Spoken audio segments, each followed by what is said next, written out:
Ce sont essentiellement les vainqueurs qui écrivent l'histoire, et une grande partie de ce que nous savons sur les Gaulois nous vient des textes de Jules César, qui conquit les Gaules au milieu du 1er siècle avant Jésus-Christ.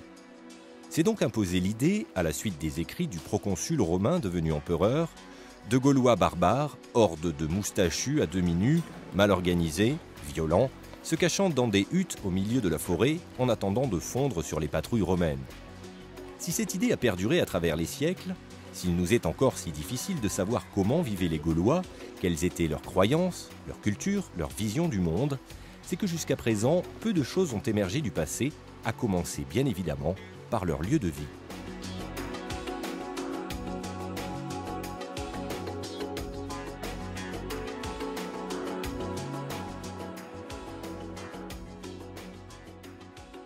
Longtemps, on s'est concentré sur les habitats un peu prestigieux, aristocratiques, ce qu'on qualifierait aujourd'hui de petits châteaux, de petits manoirs, qui étaient souvent des lieux fortifiés sur un point haut avec un rempart. Et l'habitat de Monsieur Tout-le-Monde, l'habitat du villageois, l'habitat de l'artisan avait été négligé. Ce qui constituait le quotidien de ces populations-là n'intéressait pas vraiment les archéologues. On s'intéressait au grand commerce, aux monuments évidemment, mais les constructions les plus banales ne retenaient pas l'attention des archéologues. Et progressivement, à partir des années 60, avec l'école des annales, le renouveau des sciences sociales, on s'est plus intéressé à la population quotidienne, qui était largement ignorée. Les textes antiques nous parlent de chefs gaulois, nous parlent de guerriers, de militaires, quelquefois d'artisans, mais rarement du villageois. Et donc la pression historique que l'on a mise sur l'archéologie, ça a été de dire faites-nous comprendre comment on vivait au quotidien, dans les villages, dans les maisons, et faites-nous sortir du syndrome de la hutte gauloise. Il faut attendre les années 70 avec la mise en place d'équipes structurées qui ont été largement influencées par l'ethnologie pour que l'on s'intéresse vraiment à l'architecture même de ces habitations. Ce n'est que plus tard, à la fin des années 70, évidemment sous l'influence des architectes qui, sous le courant écologique, ont revalorisé ce type d'architecture. Et donc nous avons tous eu à ce moment-là entre les mains un ouvrage qui s'appelle « Construire en terre », édité par le Cratère, qui était très pédagogique et qui nous a permis de nous initier à ce type de construction et à reconnaître quelles étaient les qualités de terre adaptées à ce genre de construction. Jusque dans les années 70, on avait une image d'une architecture en pierre, voire en pierre sèche, qui n'est pas complètement erronée, puisqu'on a des secteurs du Midi, en particulier dans la région limoise, dans les bordures des Cévennes, là où on a une architecture en pierre sèche. Ici, on est dans un secteur où on a à la fois des roches, puisqu'on a des collines calcaires, mais on a des zones alluvionnaires, des zones fertiles, des zones marécageuses, et on utilise cette terre crue comme élément modulaire, facilitateur de construction. Et ça, c'est grâce à certaines fouilles, avec des circonstances particulières, destruction, enfouissement rapide, submersion. Comment être sûr qu'il y a plus de 2000 ans, des populations construisaient en terre ou en bois des matériaux qui disparaissent au bout de quelques siècles? Première étape difficile pour savoir en quoi étaient bâties les habitations gauloises, détecter ces traces de construction dans le sous-sol. Dans le cas de sites connus, urbanisés, et où la pierre a été majoritairement utilisée, les preuves livrées par l'archéologie sont assez évidentes. Mais de nombreux vestiges d'habitations en terre et bois, bien plus difficiles à repérer, demeurent encore cachés sous nos pieds. Le plus vérifiable, c'est la trace des poteaux qui sont révélés généralement par l'archéologie aérienne. Donc ça, c'est du sûr. Là, on a une implantation qui évoque la maison. Et puis, dans des conditions particulières, certains assemblages ont été retrouvés, mais la trace et l'emplacement des poteaux, finalement, peuvent servir, même si c'est très prétentieux, à définir la future ossature. La plupart du temps, ce sont les négatifs des poteaux porteurs qui nous livrent les plans de ces bâtiments, à partir desquels on peut redonner du volume et essayer d'avoir une idée des activités qui étaient pratiquées à l'intérieur. L'archéologie aérienne pour repérer les structures, l'étude des sols pour avoir une représentation de l'espace, l'observation et l'analyse des terres pour connaître les matériaux employés, toutes ces techniques archéologiques ne suffisent pas toujours à appréhender les méthodes de construction, car en architecture, la terre peut se travailler de plusieurs façons, sous forme de bauge, c'est-à-dire de terre crue empilée, sous forme de torchis avec des ossatures bois ou clayonnage, ou encore sous forme de briques de terre crue, aussi appelées adobes. Plusieurs siècles après la construction, L'érosion ayant produit son effet, difficile de distinguer une technique de l'autre. Il existe cependant un cas particulier très éclairant pour les archéologues.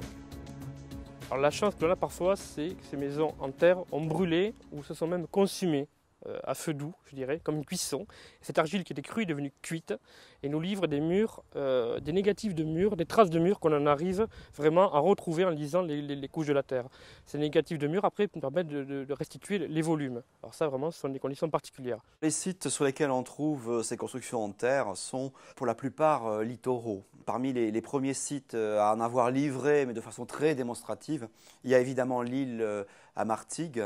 Certains ont parlé de petite Pompéi du sud de la Gaule parce qu'effectivement la ville a brûlé en un instant, en une ou deux journées, et que les archéologues ont pu en faire un instantané photographique 2 millénaires plus tard de cet événement qui s'est passé vers 360 avant Jésus-Christ. Parmi ces sites qui ont permis de faire avancer la recherche, Latara, de son nom antique, est une ancienne cité portuaire située sur une presqu'île triangulaire en périphérie de Montpellier. Une ville entière découverte en 1963 et fouillée depuis 25 ans, une durée exceptionnellement longue en archéologie. La cité, ouverte sur la mer, a été édifiée autour des étangs vers 500 avant Jésus-Christ.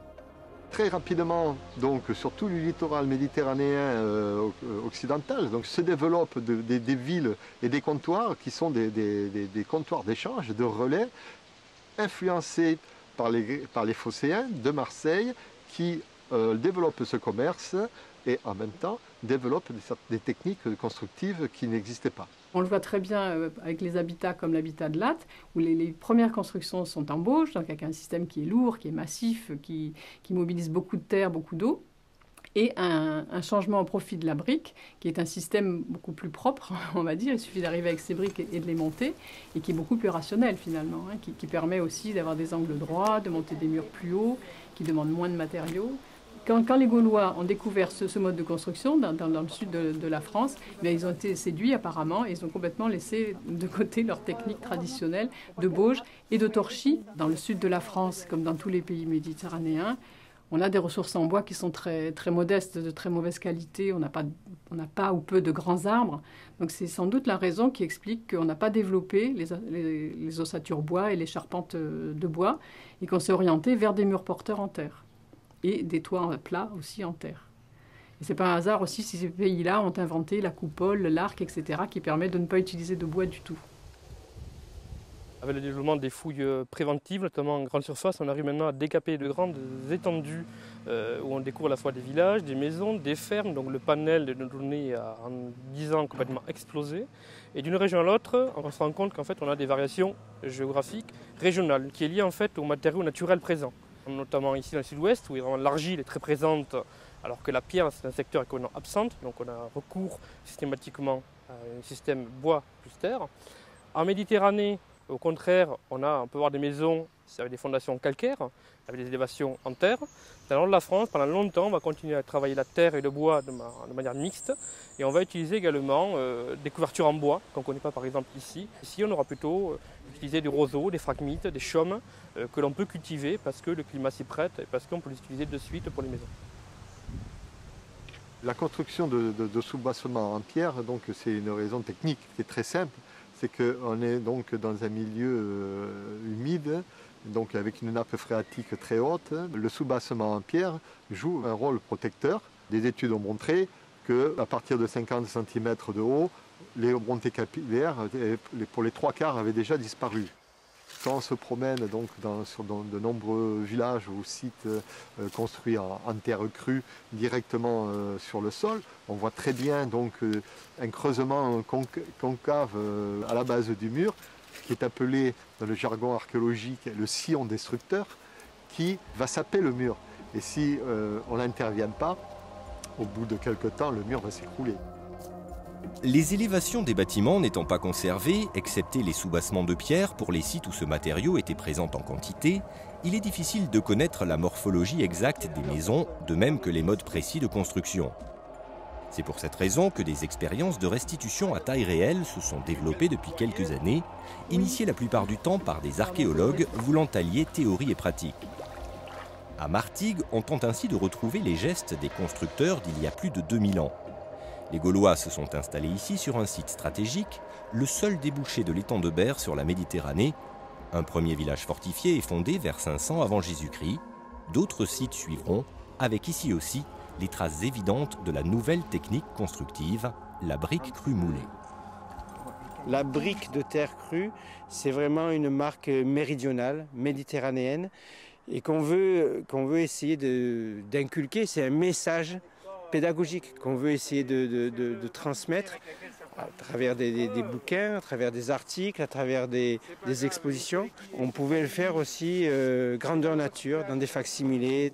On ne sait pas tout à fait comment c'était. Et donc, on est aussi dans l'expérimentation et un peu dans l'imitation de ce qu'on connaît de l'architecture en terre, de structures villageoises simples, paysannes, qui perdurent encore dans certains pays du Maghreb. Je pense au Maroc ou du Machrek, par exemple la Syrie, la Jordanie, des secteurs qui nous servent un peu de référence. En complément du travail d'élévation de maisons gauloises, les équipes de Martigues mènent depuis 20 ans des études sur la reconstitution archéologique sous forme de maquettes. Réalisées à plusieurs échelles différentes et présentées au public, ces maquettes permettent d'appréhender l'univers architectural des Gaulois du littoral, bien loin de l'image de la hutte sommaire. En 1988, j'ai participé à la reconstitution in situ de 4 maisons gauloises sur l'île de Martigues. C'est-à-dire que la base des vestiges est encore en place. Moi, j'ai participé aux élévations, à la construction des élévations, en briques d'adobe, les murs et les toitures, ainsi que le mobilier et les portes. Il y a des réalités archéologiques, les formats de briques d'adobe, la présence de solings en pierre, la base des murs qui sont en pierre, qui protègent des élévations en briques de l'humidité, la présence de charbon de bois, de charpentes effondrées, la présence de morceaux de toiture que nous avons retrouvés dans les couches d'incendie. Tous ces éléments nous ont permis de modéliser, de générer un modèle que l'on veut le plus cohérent possible. À Latte aussi, on tente de retrouver le savoir-faire gaulois. Ici, pas de quête de perfection, c'est même l'inverse. Les erreurs, les aberrations architecturales permettent, en invalidant certaines hypothèses, de faire avancer la recherche. Une expérimentation qui se construit au fur et à mesure, sans a priori. On a choisi de restituer une maison. Au départ, c'était une idée de quelqu'un qui travaillait au musée, qui voulait faire ça plus dans un cadre pédagogique, dans le cadre des ateliers pédagogiques du musée. Et puis c'est un projet quand même de très grande ampleur, puisque c'est une maison de près de 200 mètres carrés qu'on est en train de restituer. Bon, au-delà de la réalisation d'un objet muséographique, nous, ce qui nous intéressait, c'était la pratique des techniques constructives. Voilà. Essayer d'expérimenter ce que l'on pense trouver quelquefois en fouille, qui n'est pas évident. Pour le montage des adobes, ces briques de terre crue qui ont révolutionné l'architecture du bassin méditerranéen, pas de difficulté particulière. Le mortier est lui aussi constitué de terre qui, humidifiée, va adhérer à la terre sèche des briques. Le travail peut être rapide si l'on monte le mur à l'œil, un peu plus long, mais guère, si l'on utilise le fil à plomb pour avoir des niveaux parfaits. Reste ensuite à faire les choix de reconstitution les plus difficiles, car les plus hypothétiques. Dans les options qu'on avait pour couvrir cette maison, on pouvait faire des toits à double pente, mais à ce moment-là couverts de végétaux, mais il faut des pentes à 45 degrés. Donc ça nous faisait faire des charpentes très sophistiquées et très hautes. Donc avec les problèmes de bois qu'on a ici, ça nous paraissait un petit peu difficile. Et donc on a choisi le modèle méditerranéen qui est attesté, pareil, au Proche-Orient, en Afrique du Nord et en Afrique noire, qui consiste à faire des toits plats recouverts de terre. Ce qui est sûr, c'est ce qui se trouve le plus bas, au niveau du sol, c'est-à-dire la base en pierre, le début de l'élévation en briques crue. Ce qui est moins sûr, c'est ce qui est le plus haut ou le plus périssable, c'est-à-dire les structures qui étaient en bois, les portes, la forme des portes, la hauteur des toitures. Donc ce qui explique qu'ici on n'a pas voulu donner une hauteur finie et donc on varie un petit peu les hauteurs. Forcément, on a quand même une part d'incertitude. Si les restitutions grandeur nature apprennent beaucoup aux archéologues, notamment sur les techniques employées, beaucoup de questions restent en suspens. Les Gaulois prenaient-ils par exemple le soin de choisir la terre qu'ils utilisaient ? Cette terre était-elle la même, quelles que soient les techniques de construction? Les briques étaient-elles fabriquées d'une façon particulière? Est-il possible de le savoir, plus de 2000 ans après l'édification de ces bâtiments. C'est un matériau très simple en fait. On prend de l'argile, on la broie, on la compacte, on la fait sécher. Donc c'est vrai que c'est un matériau relativement simple en conception. Il faut quand même avoir de l'argile. On peut amender cette argile avec du sable, avec de la paille. Mais bon, le lien essentiel, c'est l'argile. C'est toujours les mêmes méthodes, mais simplement on a amélioré la finesse de broyage. Qu'on n'avait pas les anciens. On a un lourd matériel de broyage, un broyeur à meule, un laminoir qui permet d'avoir une terre fine pour ensuite pouvoir la compacter pour avoir de la masse. En théorie, il y a des terres qui sont adaptées à certaines techniques et d'autres qui ne le sont pas.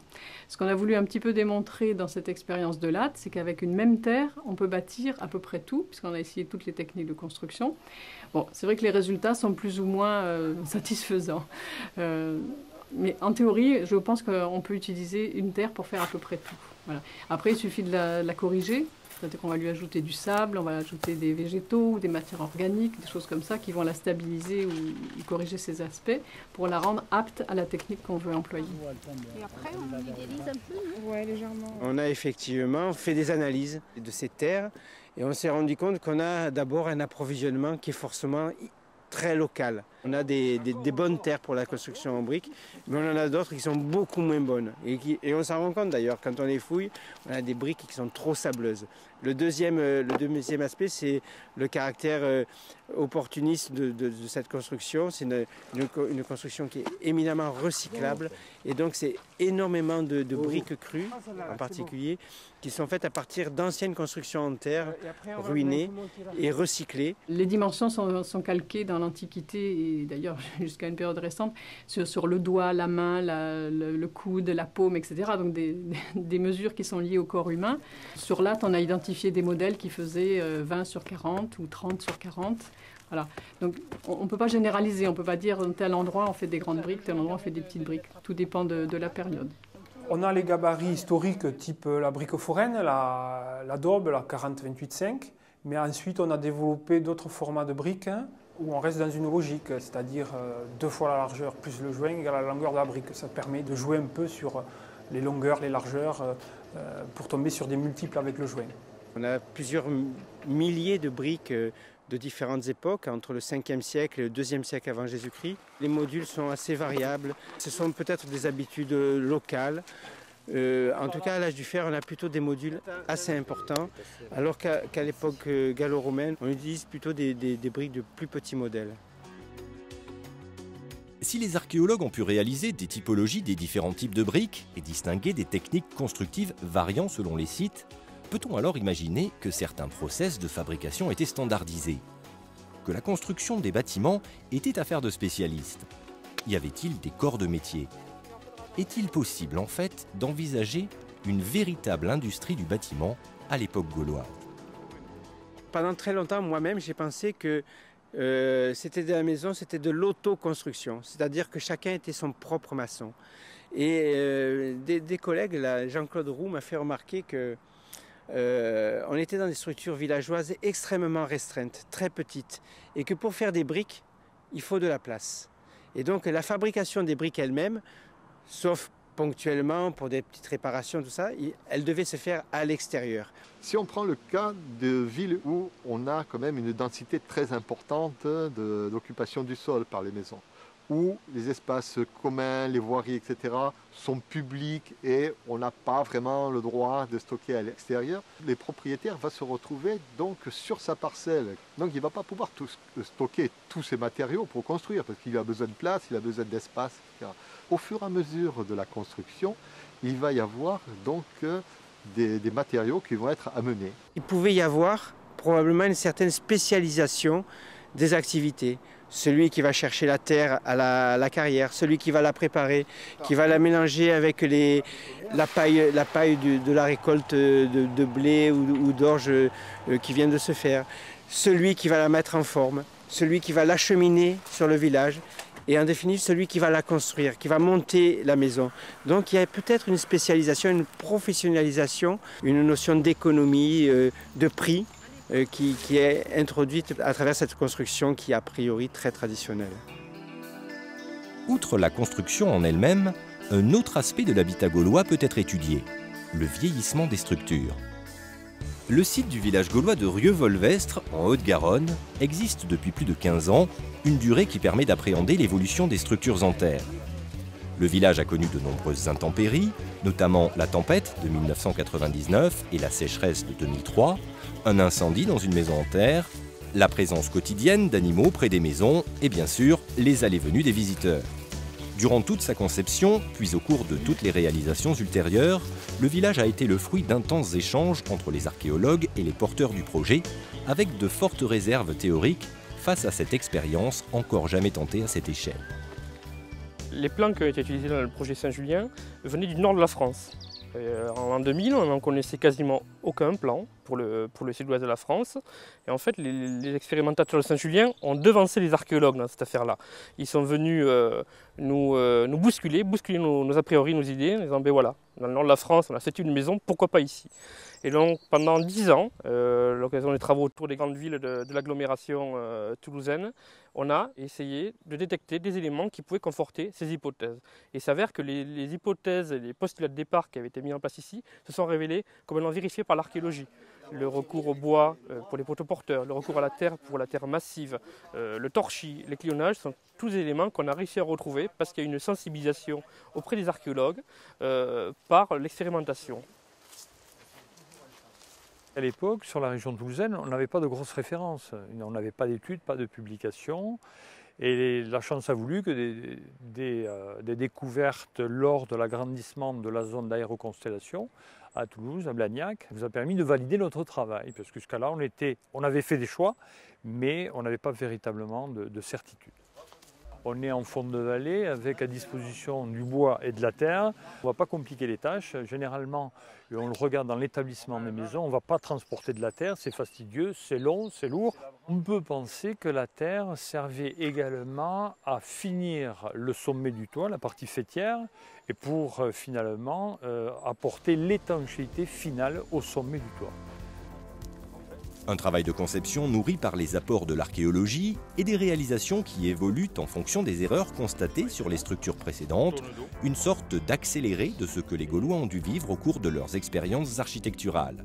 L'autre grande chance pour les archéologues, voir ces maisons évoluer, travailler, se dégrader et mourir. Ce qui nous manque en archéologie, c'est souvent l'après, comment la maison va vivre, va évoluer, va s'abîmer, va être refaite.